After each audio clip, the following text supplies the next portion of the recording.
So welcome to yet another video of Unboxing. இன்னும் நான் எல்லா குடும்பங்களை பார்க்கணும்னு இருக்கோ எனக்கே தெரியல. பிரிங்க ஆரம்பிச்சுவீங்க. அடப்பா அங்கிட்டு இருக்கீ ஓபனிங். அவ்வளவு வெரி மாப்ளக்கே. ஆமா இது என்ன ப்ராடக்ட்னு சொல்லவே இல்ல. ஆப்பிளோட சீப்பஸ்ட் மானிட்டர் நம்ம வாங்கியிருக்கோம், அதை அன்பாக்ஸ் பண்ண போறோம். ஓ சீப்பஸ்ட் மானிட்டரா? ஒரு 16,000 இருக்குமா? எக்ஸ்ட்ரா ஒரு ஜீரோ போட்டுக்கங்களேன். 1 லட்சமா? 1,60,000. 1,60,000 என்னங்க இது? மானிட்டர் மதுர வீரன் தானே.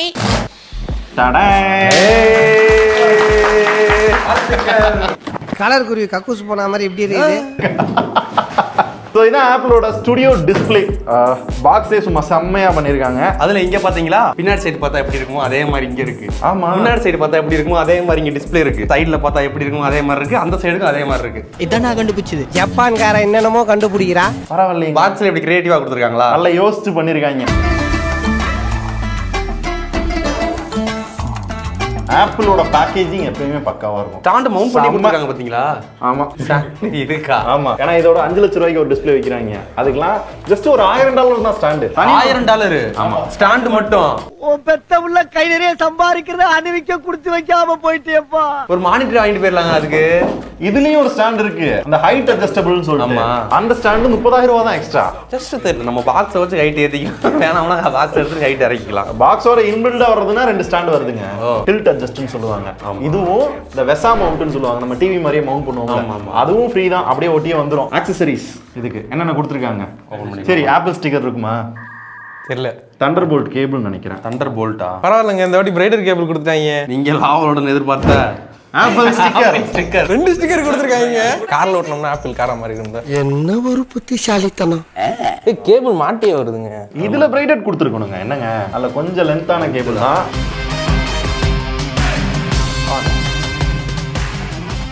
அந்த ஐமேக்கை கம்பேர் பண்றப்ப இது கொஞ்சம் வித்தும் சரி, அந்த பெசில்ஸும் சரி கொஞ்சம் அதிகமாக தான் இருக்கு. ஆக்சுவலா ஐமேக்ல என்னன்னா அடியில நிறைய கேப் இருக்கும், சின்ன அதிகமா இருக்கும், மேலே ஏற்றி வச்சிருப்பாங்க. இது வந்து நடுவில் கொடுத்துருக்காங்க. இருந்தாலும் இந்த விலைக்கு வந்து நல்ல பெசில்லெஸ்ஸாக கொடுத்துருந்தாங்கன்னா இன்னும் சூப்பராக இருக்கும், நல்ல ப்ரீமியமா இருந்திருக்கும் பாக்குறதுக்கு. ஆனா குவாலிட்டி நல்லா இருக்கு, ஃபர்ஸ்ட் கிளாஸ். ஆப்பிளோட குவாலிட்டி எப்பவுமே குறை சொல்ல முடியாது, அதே மாதிரி கொடுத்துருக்காங்க. இதுல பிக்சல் டென்சிட்டி வந்து ரொம்ப அதிகம். எவ்வளோ? 218 பிக்சல் per inch. பாஸ் கொஞ்சம் புரியுற மாதிரி சொல்லுங்க. 14.7 மில்லியன் பிக்சல் இருக்கு. இப்பவும் புரியல. பார்க்க நல்லா இருக்கா? நல்லா இருக்கு. நல்லா இருக்கு இல்லையா? அவ்வளவுதானே. ஓகே, சூப்பரா இருக்கு. 1 பில்லியன் கலர்ஸ் இருக்கு. ஸோ கலர்ஸும் பார்க்கறதுக்கு நல்லா இருக்கும்னு நினைக்கிறேன். இந்த சாம்சங் மானிட்டர்லாம் நமக்கு இந்த ஒய்டுக்கான சாட்டிஸ்ஃபேக்ஷன் இருந்துச்சு. இதுல அந்த கிளாரிட்டிக்கான சாட்டிஸ்ஃபேக்ஷன் ஃபுல்ஃபில் பண்ண மாதிரி ரொம்ப ஷார்ப்பா 9 ப்ரீசெட் மோட் வேற கொடுத்துருக்காங்க இல்லையா, மேக்புக் ப்ரோ மாதிரியே. கிட்டத்தட்ட பிளாக் வந்து பிளாக்காவே நல்ல ஃபீல் ஆகுது. 600 நிட்ஸ் பிரைட்னஸ் கொடுத்துருக்கான், பட் நல்ல பிரைட்டா இருக்க மாதிரி தான் ஃபீல் ஆகுது இல்லையா. இப்போ கலர்ஸ்க்குமே P3 கலர் கேமெட் வேற கொடுத்துருக்காங்க. சாம்சங்ல தான் ஸ்பீக்கர் கொடுக்கல, இதுலயே கொடுத்துருக்காங்களா? இதுல இருக்கு 6 ஸ்பீக்கர் கொடுத்துருக்காங்க. ஸோ முதல்ல ஆடியோ குவாலிட்டி எப்படி செக் பண்ணுமா? பண்ணிடலாம். நல்ல பாட்டா போடுங்க. என்ன பாட்டு வேணும் சொல்லுங்க. எது போட்டாலும் காப்பிரைட் சரி பண்ணிப்பாங்க இல்லையா? நான் காப்பிரைட் மியூசிக்கா போட்டு விடுங்க. கிளாரிட்டியா இருக்கு, பேஸியா இருக்கு, எனஃப், இதுவே போதுன்ற மாதிரி இருக்கு. பாண்டி இது கவனிச்சிங்களா? மேக்புக் ப்ரோல இருக்க மாதிரி 12 mega pixel camera, web camera 1080. அதுவும் இல்லாமல் சென்டர் ஸ்டேஜ் வர வருதுன்றாங்க. சென்டர் ஸ்டேஜ்னா நம்ம வீடியோ கால் பண்றப்போ வந்து கரெக்டா அவங்கள மட்டும் ஃபோக்கஸ் பண்ணிக்கிறோம். சப்போஸ் பின்னாடி எந்திரிச்சு போனாங்கன்னா அதுவே வந்து ஜூம் அவுட் பண்ணிக்கிறோம். இந்த மாதிரி அதுவும் இல்லாம போர்ட்ஸ் அப்படின்னு பார்த்தோம்னா 3 டைப் சி போர்ட் இருக்கு, ஒரு தண்டர் போல்ட். அதுவும் 3 தானே பாண்டி, 4 கிடையாது. 4 அது கொடுத்துருந்துருக்கலாம், அது கூட கொடுக்கல. இதுல வந்து ஒரு 96 வாட்ஸ் வரையும் வந்து பவர் சப்ளையும் இருக்கு. அதனால நம்ம லேப்டாப் ஏதாவது யூஸ் பண்றோம் கனெக்ட் பண்ணினா சார்ஜும் போட்டுக்கலாம், அப்புறம் செகண்டரி டிஸ்பிளேவும் யூஸ் பண்ணிக்க முடியும். இதுல இது போக A13 சிப் வேற கொடுத்துருக்காங்க. ஓ, டிஸ்பிளேல எதுங்க சிப்பு? இந்த சென்டர் ஸ்டேஜ், ஸ்பேஷியல் ஆடியோ இதெல்லாம் கண்ட்ரோல் பண்ண வேணும்ல, அதுக்காண்டி தான் இருந்தது. பர்டிகுலரா இந்த மானிட்டர் யாருக்குன்னு தெரியுமா பாண்டி? விக்கி ப்ரோங்க அவருக்கு தாங்க.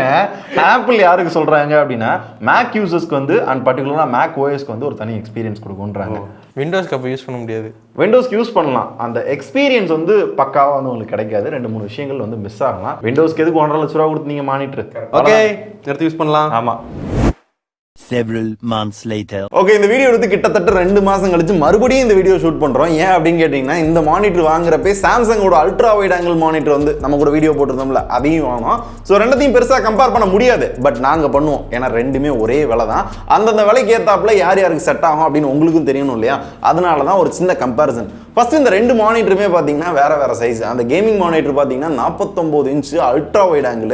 ஸோ எடிட்டிங்லாம் தரமாக இருக்கும். இதுவும் எடிட்டிங் தரமாக இருக்கும். ஆனால் இது வெறும் 27 இன்ச் தான். ஆனால் அங்கே சைஸ் பெருசாக இருந்தாலும் பிக்சல் டென்சிட்டி ரொம்ப கம்மி. வெறும் 108 ppi தான் இருக்கும். இங்கே 218 ppi கொடுத்துருப்பாங்க. ஆனால் கலர்ஸில் ஸ்டுடியோ மானிட்டர் அடிச்சுக்கிற முடியாது. DCI-P3 கொடுத்துருப்பாங்க. ஆனால் சாம்சங்கில் பார்த்தீங்கன்னா sRGB 125% கொடுத்துருப்பாங்க. கொஞ்சம் கம்மி, பட் அதை வச்சும் ஓரளவு நல்ல கலர் கரெக்ஷன் பண்ணலாம். இதில் இன்னும் அக்யூரேட்டாக உங்களால் கலர் கரெக்ஷன்ஸ் பண்ண முடியும். ப்ரொஃபஷனல் ஒர்க்ஸ்லாம் பார்த்தீங்க அப்படின்னா ரொம்ப அந்த டீடைலிங் அதிகமாக பார்க்குறவங்களுக்கு ரொம்ப நல்லா இருக்கும். ஆனால் இவ்வளோ இருந்து இதோட பிரைட்னஸ் பார்த்தீங்கன்னா வெறும் 600 nits தான். அதுக்காக பிரைட்டா இல்லை, டல்லா இருக்கு டிஸ்பிளே அப்படிலாம் சொல்ல வரல. இது ஒரு நல்ல பிரைட்டான பேனல் தான். ஆனால் சாம்சங் கம்பேர் பண்ணுறப்ப அங்கே 1000 nits பீக் பிரைட்னஸ் வந்து கொடுத்துருப்பாங்க. கம்பேரிட்டிவ்லி பீக் பிரைட்னஸ் பார்த்தீங்க அப்படின்னா இங்கே கம்மி. அண்ட் மெயின் டிஃபரன்ஸே பார்த்தீங்க அப்படின்னா அது ஒரு கேமிங் மானிட்டர் அப்படின்றதுனால டிசைன்ல இருந்து நிறைய விஷயங்கள் வந்து கேமிங்காகவே கொடுத்துருப்பாங்க.